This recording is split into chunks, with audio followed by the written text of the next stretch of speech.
स्वागत है आप सभी का मेरे यूट्यूब चैनल अन्ना अकेडमी में।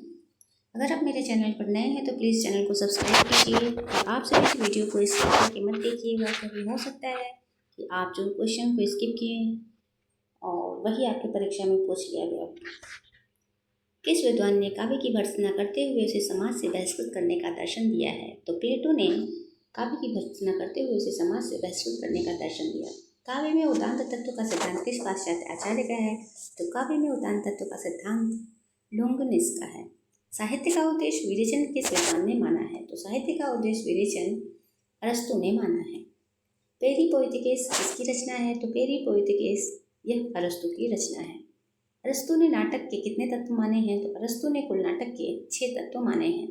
किस विद्वान ने त्रासदी का सर्वप्रथम गंभीर और सर्वाग्र विवेचन किया? तो अरस्तु ने त्रासदी का सर्वप्रथम गंभीर और सर्वाग्र विवेचन किया। कल्पना के लिए फैंसी शब्द का प्रयोग किसने किया? तो कल्पना के लिए फैंसी शब्द का प्रयोग सबसे पहले जॉन ड्राइडन ने किया। किस आलोचक के काव्यालोचन सिद्धांत अंग्रेजी सूक्ष्मतावाद का घोषणा पत्र समझा जाता है? तो वर्ड्सवर्थ का काव्यालोचन सिद्धांत अंग्रेजी सूक्ष्मतावाद का घोषणा पत्र समझा जाता है। लिरिकल पैरसिस किसका काव्य संग्रह है? तो लिरिकल पैरसिस वर्ड्सवर्थ का काव्य संग्रह है। कल्पना के 2 प्रकार प्राथमिक कल्पना और विशिष्ट कल्पना किसने माना? तो कल्पना के 2 प्रकार होते हैं, प्राथमिक कल्पना और विशिष्ट कल्पना, यह माना है कॉलरिज ने। द वेस्टलैंड प्रसिद्ध कविता किस लेखक की है? तो द वेस्टलैंड प्रसिद्ध कविता आपके एलियट की है।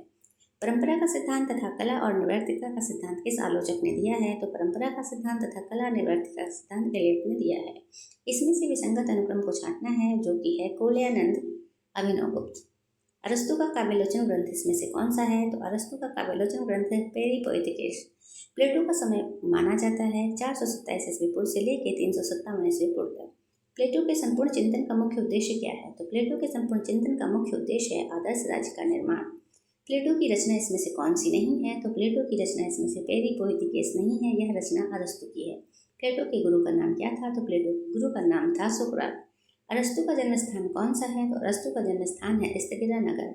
अरस्तु का जन्म और मृत्यु समय क्या है? तो अरस्तु का जन्म समय 384 ईस्वी पूर्व तथा मृत्यु 322 ईस्वी पूर्व। अनुकरण सत्य से तिगुना दूर है, माना है प्लेटो ने। इसमें से सही अनुक्रम रेखांकित कीजिए। तो कुलयानंद लिखने वाले अप्रदीक्षित, और आचार्य विश्वेश्वर ने लिखा वक्रोक्त जीवित, और जगन्नाथ ने लिखा रसगंगाधर, और रैयक ने लिखा अलंकार सर्वस्व। काव्य को प्रकृति की अनुकृति माना है किसने? तो अरस्तु ने काव्य को प्रकृति की अनुकृति माना है। कविता प्रबल मनोवेगों का सहज उपक्षलन है, यह मानते हैं आपके वर्ड्सवर्थ। अरस्तु ने त्रासदी के कितने अंग माने हैं? तो अरस्तु ने त्रासदी के कुल 6 अंग माने हैं। बायोग्राफिया लिटरेरिया के रचनाकार कौन है? तो बायोग्राफिया लिटरेरिया के रचनाकार का नाम है कॉलरिज। कैथारसिस का अर्थ क्या होता है? तो कैथारसिस का अर्थ है शुद्धिकरण। लोंजाइनस ने कितने काव्य दोष माने हैं? तो लोंजाइनस ने कुल 3 काव्य दोष माने हैं। अरस्तु के परवर्ती व्याख्याकारों ने विरेचन का अर्थ नहीं किया है। तो अरस्तु के परवर्ती व्याख्याकारों ने विरेचन का अर्थपरक अर्थ नहीं किया है। पेरिप्लस के रचयिता कौन है? तो पेरिप्लस के रचयिता है लोंजाइनस। प्लेटो और अरस्तु के बाद तीसरा महत्वपूर्ण नाम पाश्चात्य काव्यशास्त्र में किसका है? तो प्लेटो और अरस्तु के बाद तीसरा महत्वपूर्ण नाम लोंजाइनस का है।